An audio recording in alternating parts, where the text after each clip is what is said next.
Obrigado por nos acompanhar nesta transmissão do culto a Deus na Primeira Igreja Batista do Pará. Somos uma igreja que expõe a palavra de Deus e cremos que a Bíblia é inerrante, infalível e suficiente para nos tornar mais parecidos com Jesus. Queremos te encorajar a estar conosco em nossos cultos presenciais aos domingos, às quartas e aos sábados. Assim, poderemos celebrar juntos o Deus vivo e aprendermos mais as verdades de sua palavra. Se você tomou alguma decisão, entre em contato conosco através do nosso site e das redes sociais. Queremos orar por você e ajudá-lo na sua caminhada com Cristo. Que Deus te abençoe copiosamente em nome de Jesus. Amém. Amém. Abra lá a sua Bíblia, por favor, em 1 Tessalonicenses, capítulo 4, ok? Versículos de 11 a 12. Há 3 semanas atrás foi a última vez que eu ministrei expositivamente aqui no livro de Tessalonicenses, né? A gente tratou do versículo 9 e 10, onde o apóstolo Paulo mostra a importância do amor mútuo acontecendo dentro da comunidade, dentro da igreja do Senhor Jesus Cristo. Ele incentivando e ele reconhecendo que aquela igreja lá de Tessalônica era uma igreja que vivia esse amor. De tal forma que ele vai dizer assim, olha, não há necessidade de escrever, mas ele vai mostrar a importância deles permanecerem num progresso desse crescimento do verdadeiro amor entre eles. E o apóstolo Paulo, nos versículos 9 a 10, ele mostra que esse amor era algo tão evidente na vida dos irmãos, que até a região da Macedônia, né, repercutiu esse verdadeiro amor esse verdadeiro amor cultivado na vida daqueles irmãos. E hoje à noite a gente vai tratar do versículo 11 e 12, tá? E na próxima quarta-feira nós vamos falar do versículo 13 em diante, que é aquele texto famoso, né, dos mortos em Cristo e nós, os vivos, né, quando Jesus voltar. Quem sabe Jesus volte antes de terminar esse culto, né?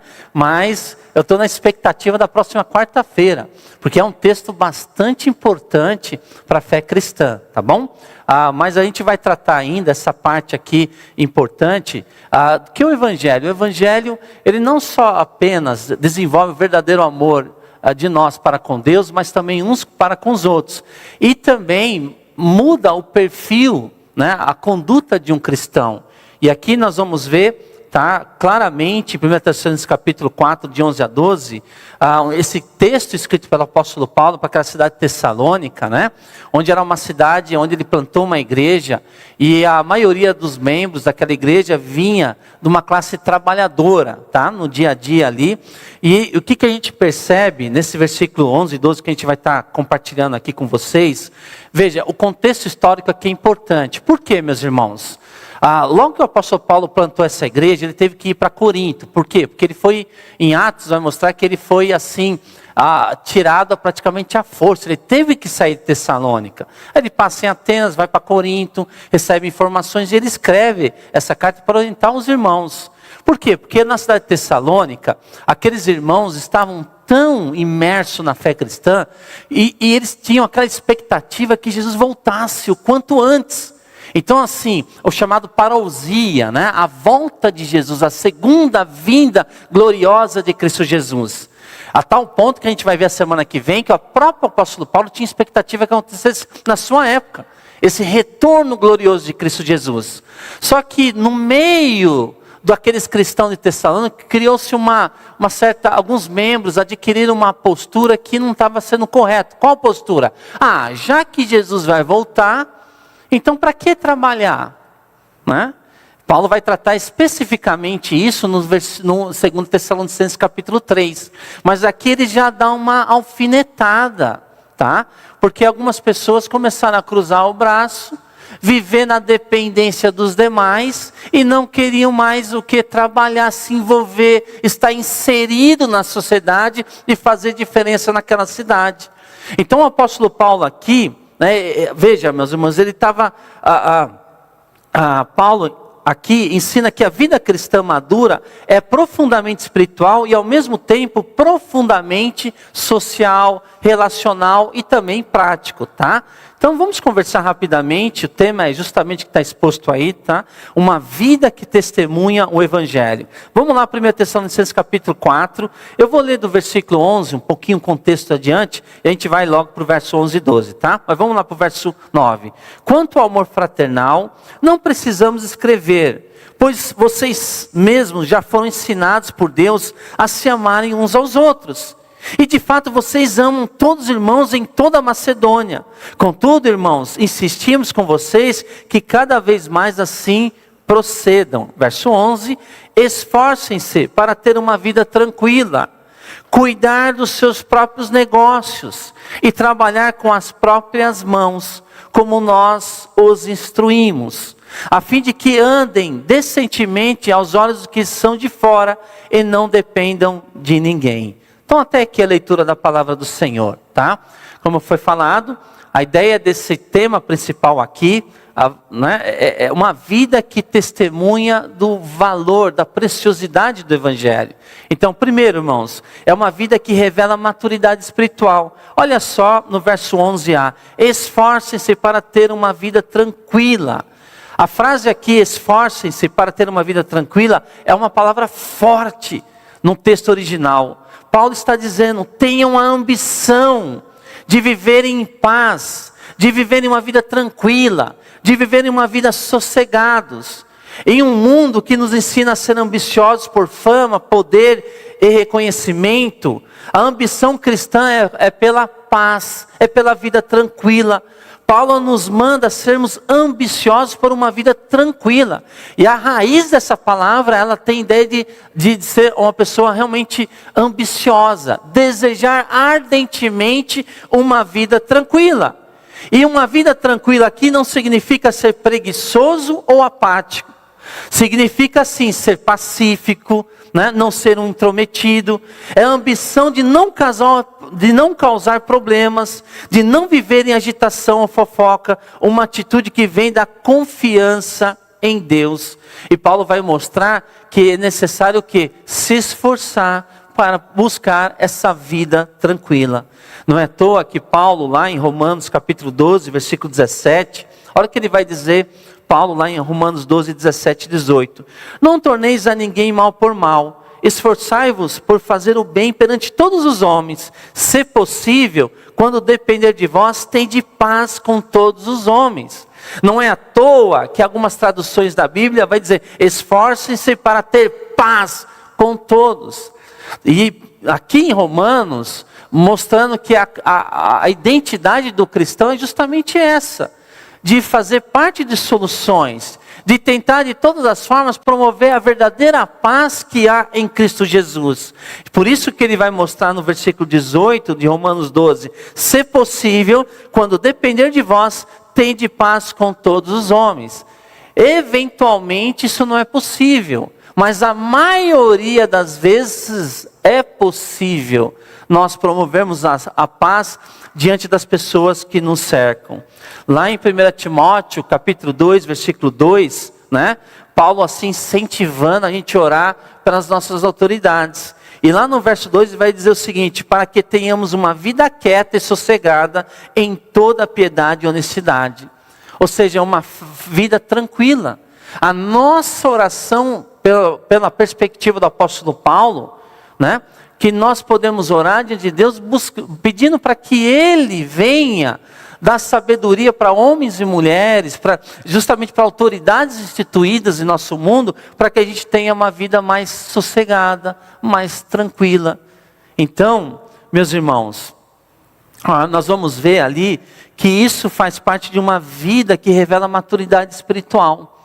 É alguém que está envolvido com outras pessoas, dentro da sociedade, dentro da igreja, mas é alguém que se esforça para promover justamente essas características que a gente encontra tão claramente nas Escrituras.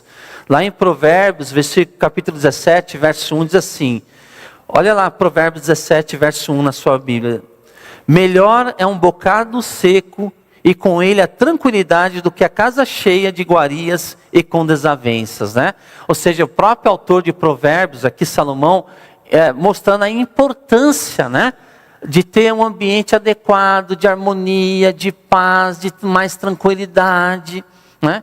Que tem a ver com aquilo que o cristão vive diante do Senhor e promove no meio de outras pessoas. Aqui em Provérbios 17, verso 1, a sabedoria bíblica valoriza a paz e a tranquilidade acima da agitação, mesmo que esta venha acompanhada de aparente prosperidade e clamor. Então veja, o livro aqui, o Provérbios, nesse versículo, ele mostra a importância da tranquilidade e da paz da gente buscar essa promoção em nosso meio. Como é importante no mundo que nós vivemos, especialmente das redes sociais, né? Pense aí no fiscal de vida alheia das redes sociais. Há alguns anos atrás, alguns meses atrás, eu estava pensando em alguns nomes de alguns líderes que eu seguia nas redes sociais, né?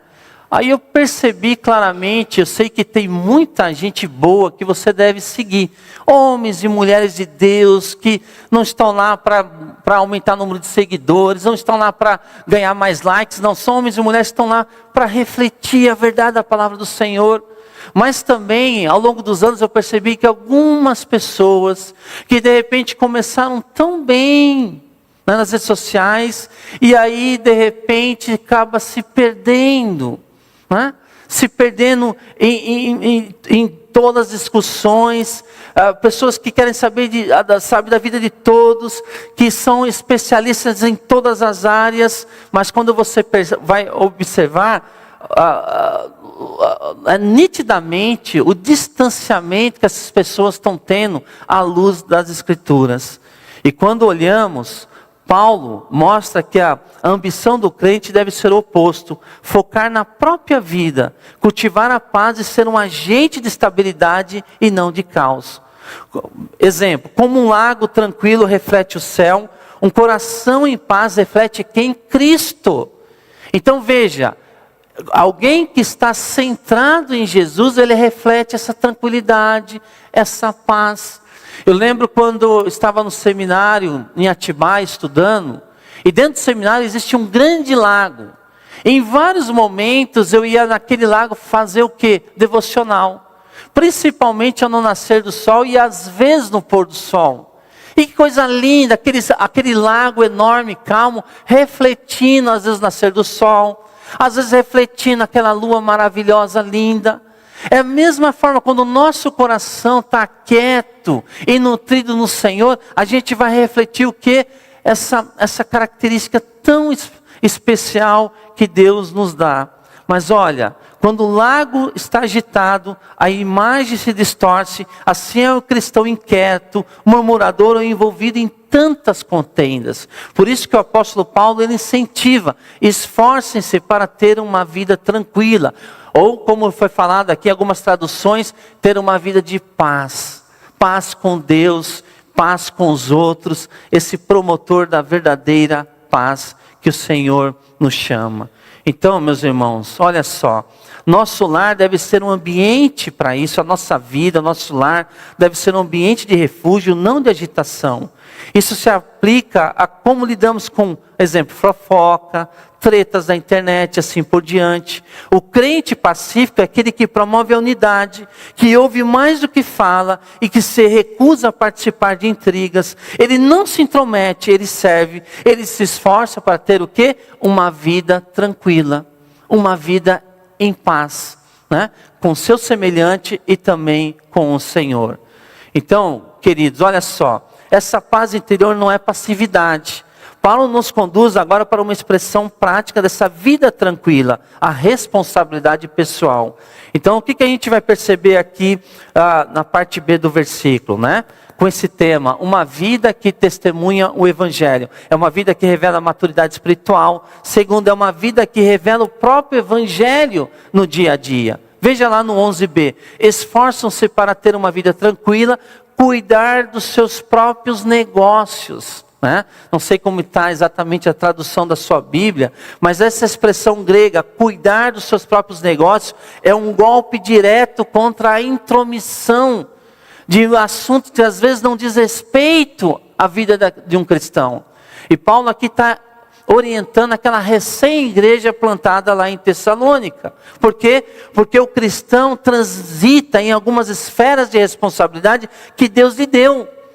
Qual é o negócio do cristão? Quais são os próprios negócios que Deus nos dá liberdade e condições de nós atuarmos, né? Nós sabemos das esferas de atuação de um cristão: família, trabalho, escola, igreja local, governo.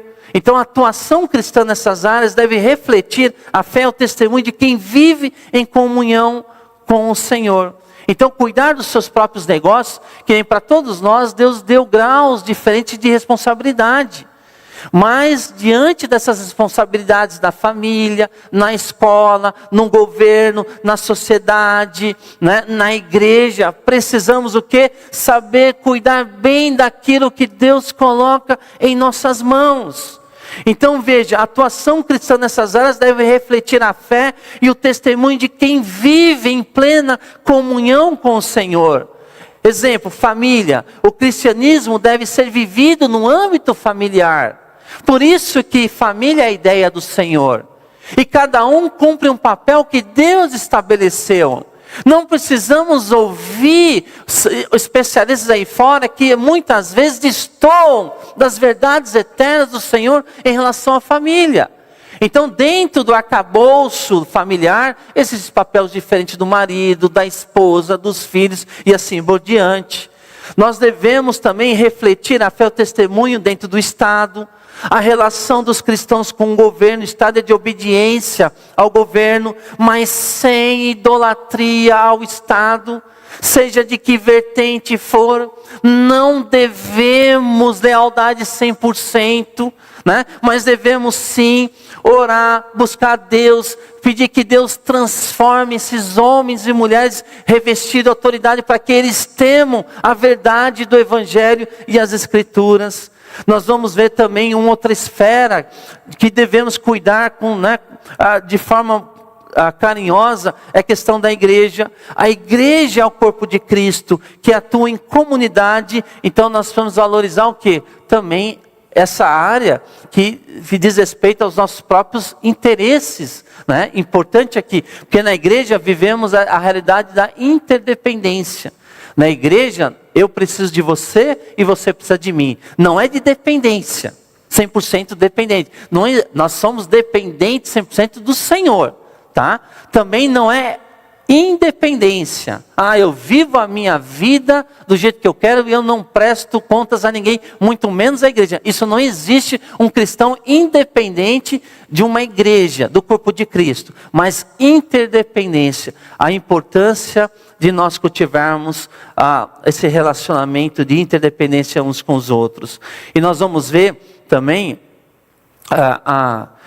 que o cristão transita na esfera do trabalho. O cristão deve usar sua vocação para servir a Deus e a sua geração. Trabalho, nós vamos falar daqui a pouco sobre isso na parte final do versículo 11. Então olha só, cuidar dos seus próprios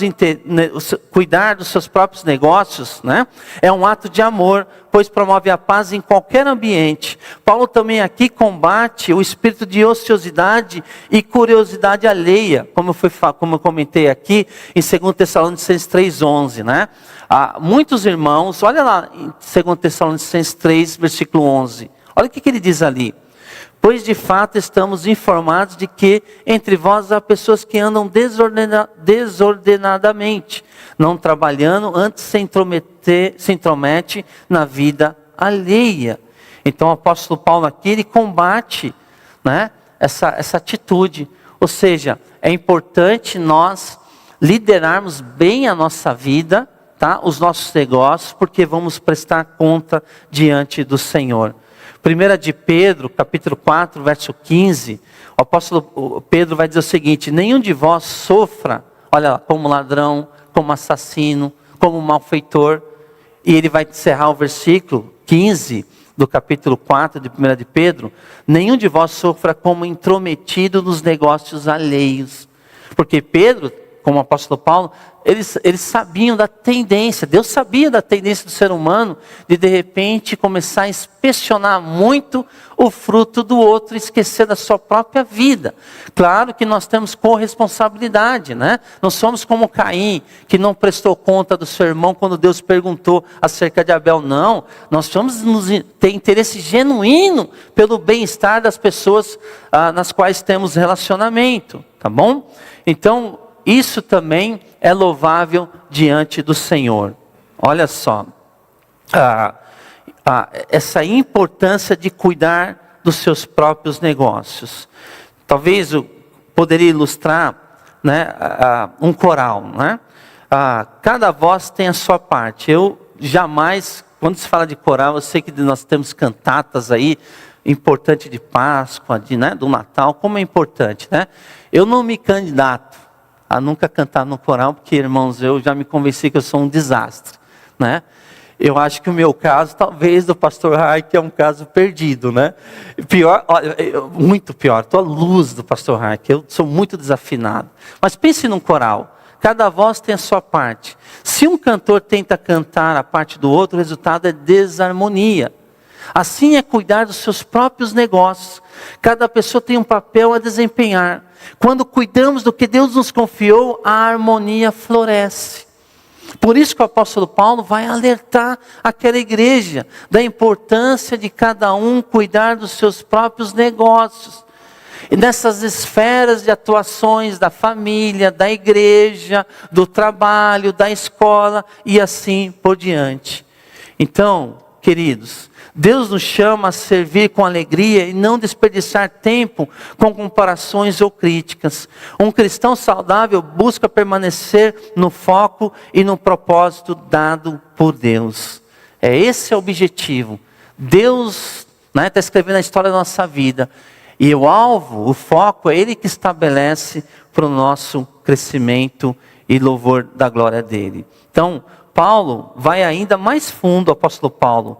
Viver uma vida tranquila e com responsabilidade deve ser acompanhado do trabalho diligente e honesto. Percebe? Trabalho, rotina, acordar cedo, sempre combinou de Gênesis e Apocalipse.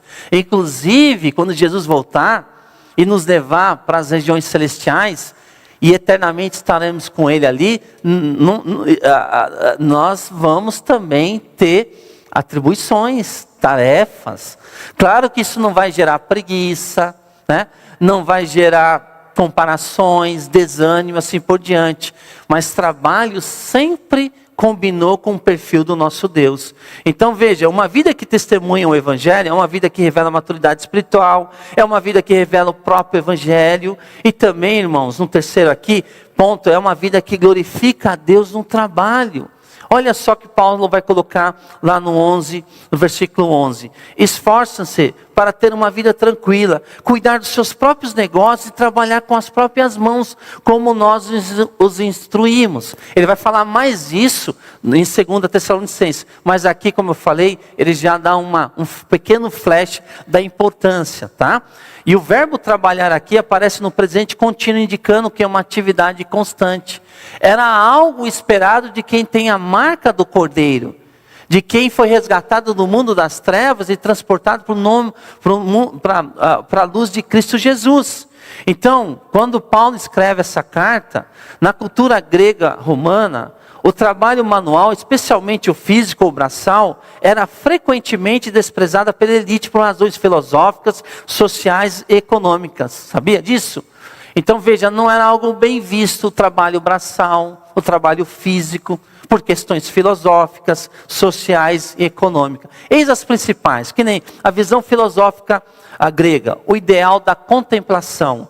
Filósofos como Aristóteles e Platão consideravam que o trabalho manual impedia o homem de exercer a vida racional e contemplativa, vista como o auge da virtude e da liberdade. Então, a coisa mais importante para esses filósofos, né, que tanto influenciaram, não era o trabalho físico braçal, mas sim a contemplação, mas apenas o estudo, né, em detrimento das outras atribuições do dia a dia. Para eles o trabalho físico era necessário, mas muito inferior, pois ocupava o corpo e deixava a mente presa às necessidades materiais. O ideal do cidadão naquela época, da cultura grega romana, o ideal do cidadão era aquele que tinha tempo livre para dedicar-se à filosofia, à política e à cultura, não ao labor braçal. Era algo extremamente evitado. Tá? Uma outra razão, a estrutura social. O trabalho era para escravos. O mundo grego-romano era altamente dependente da escravidão. Escravos e servos libertos faziam praticamente todos os trabalhos manuais. O trabalho agrícola, o trabalho doméstico, o trabalho artesanal. Assim, trabalhar com as próprias mãos era associado à classe baixa ou à condição servil de alguém. Então não era algo muito bem recomendado. O cidadão de status, na época lá do Novo Testamento, devia viver do rendimento de suas propriedades ou negócios, não do seu próprio esforço físico. Entende? Então tinha esse outro aspecto com relação à estrutura social. Uma outra questão que o trabalho não era bem visto, especialmente o braçal, o físico, diz respeito ao ideal de status e honra. A sociedade romana era movida pela busca o quê? De honra. Trabalhos manuais eram considerados sem honra, pois não davam prestígio público. O ideal era a pessoa se dedicar à política, às letras e à vida pública. Atividades visíveis e socialmente valorizadas naquela época. Aí entra o cristianismo com a sua ética. O contraste da fé cristã. Que diferença! A Bíblia eleva o valor do trabalho como vocação divina e um poderoso testemunho do Evangelho. Paulo ensina os cristãos a trabalhar com as próprias mãos, não apenas no verso 11, mas em 1 Coríntios capítulo 4, 12, em Efésios 4, 28. Paulo, em um Novo Testamento, inverte essa lógica cultural. Inclusive, uma das atividades do apóstolo Paulo era o quê? Fazedor de tenda.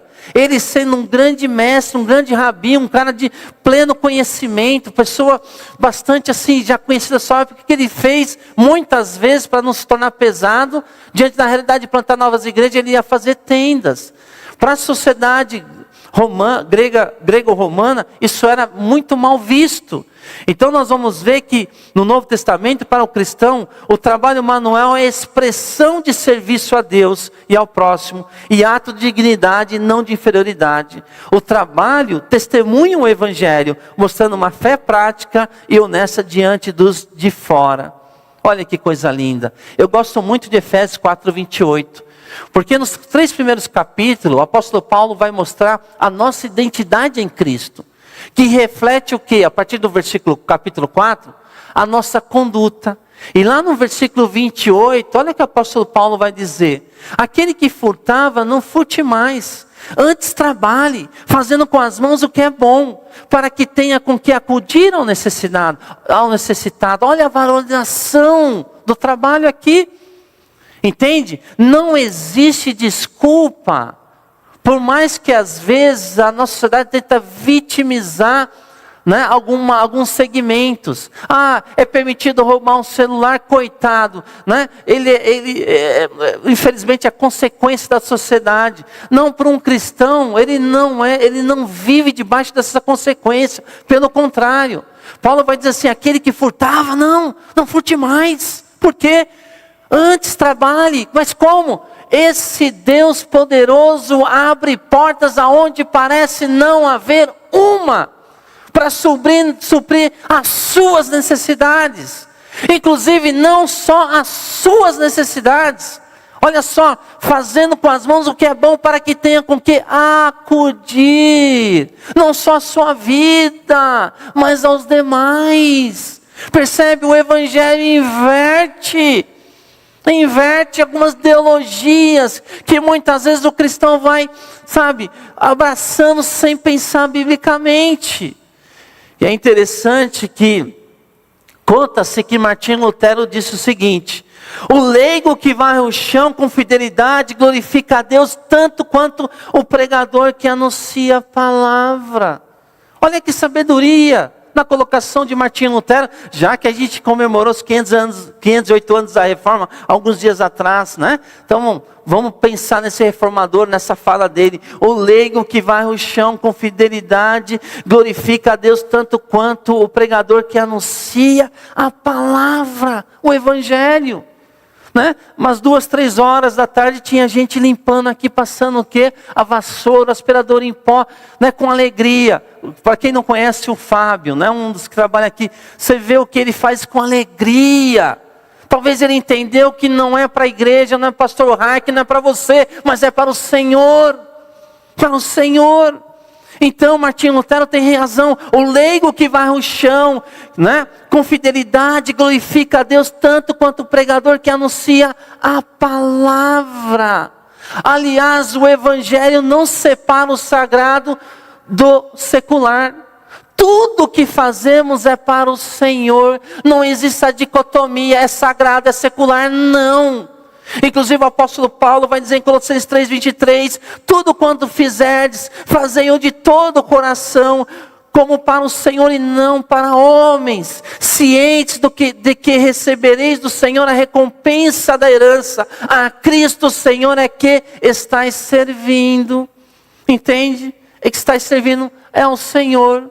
Quando eu dou a carona para alguém no meu carro, quando eu vou fazer uma visita, quando eu vou carpir um quintal do meu vizinho, percebe? Tudo quanto fizerdes, fazei-o de todo o coração, como para o Senhor. É um serviço ao nosso Deus.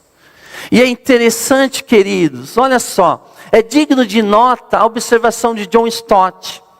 Lembra quando Deus institui os diáconos em Atos capítulo 6? Porque os apóstolos estavam com muita tarefa. Eles tinham que pregar, eles tinham que orar e também acudir as viúvas. Foi aí que Deus orientou eles a escolher quem?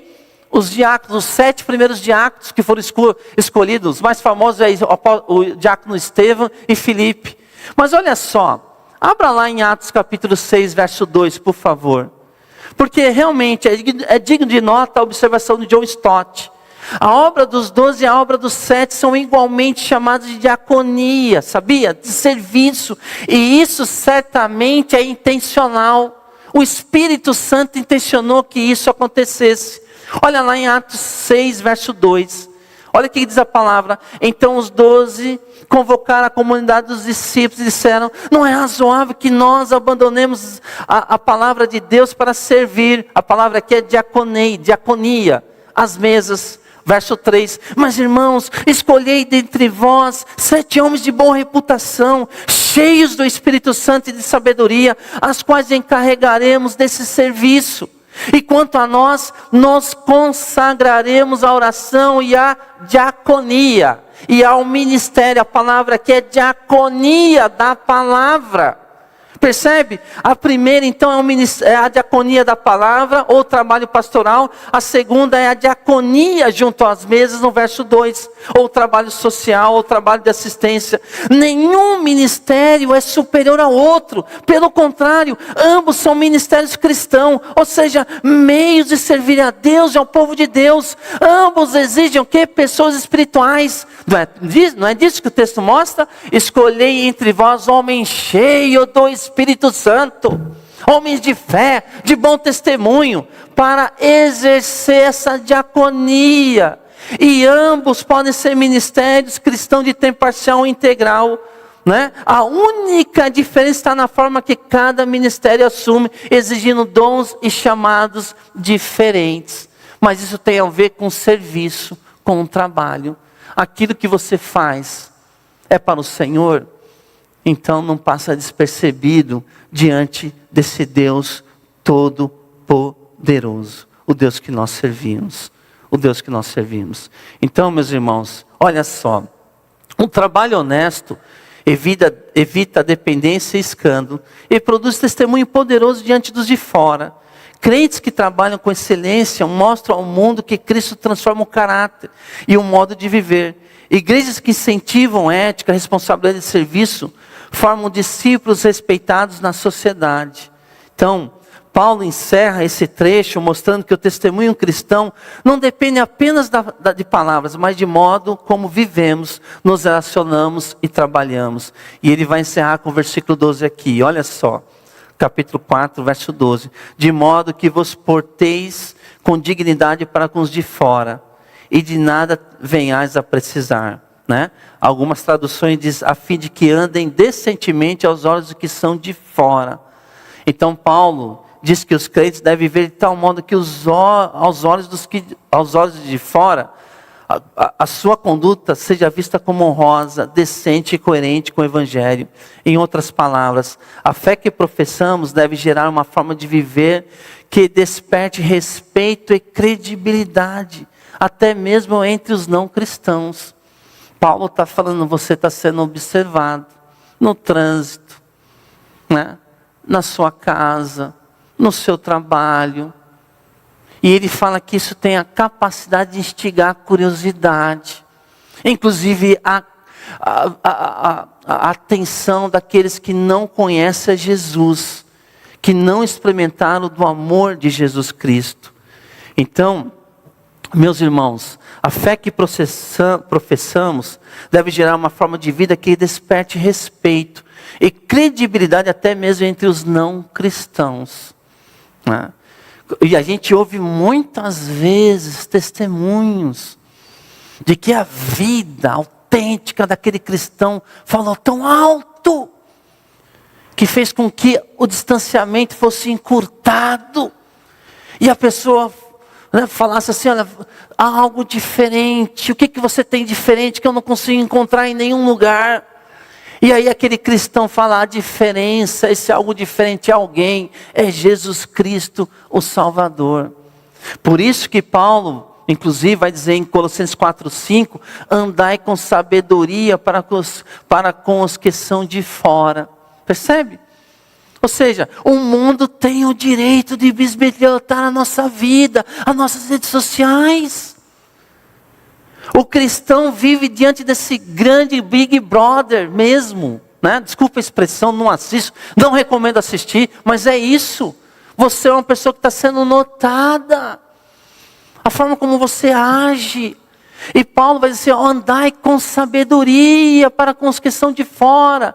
1 Timóteo 3,7 diz inclusive que o líder deve ter bom testemunho dos de fora. Romanos 13:13 Paulo fala o seguinte, andemos dignamente como em pleno dia. Ou seja, nunca esqueça que os holofotes foram colocados na sua vida. Seja à noite, durante o dia, seja dentro da sua casa, fora da sua casa. Sim, você está sendo observado. Então, em todas essas passagens, andar se refere a um estilo de vida contínuo, que reflete a ética honrosa do cristianismo. Então, queridos, o mundo observa como vivemos mais do que pregamos. Uma ética de trabalho forte é um evangelismo poderoso. Nosso comportamento, especialmente no trabalho, nas nossas finanças, na nossa convivência com os demais, é um testemunho missionário silencioso. Sim, nós devemos também proclamar em palavras a verdade eterna das Escrituras. Mas a nossa vida também é um evangelho silencioso, que tem às vezes o poder de atrair, através do Espírito Santo, o mais vil dos pecadores. Em suma, um cristão que anda decentemente é respeitado mesmo por quem não compartilha a sua fé. Vocês que tiveram no retiro de casais, conheceram a Dulce, o Paulo Santana, pastor Paulo e a Dulce, né? Ontem de manhã eles tomaram café na nossa casa e eles compartilhando, né? Eles transitam aí no mundo, em países bem fechados, acerca do Evangelho, né? Países delicados. Eles compartilhando uma coisa que me chamou muito a atenção, de novo, né? Acerca de, às vezes, um cristão que vive esse compromisso com o Senhor, mesmo diante de situações perigosas, de injustiça, de prisão, né? eles vivem uma vida cristã tão autêntica que atrai, especialmente ele compartilhando de um cristão que ficou 3 anos preso de uma forma injusta nesses países da Ásia.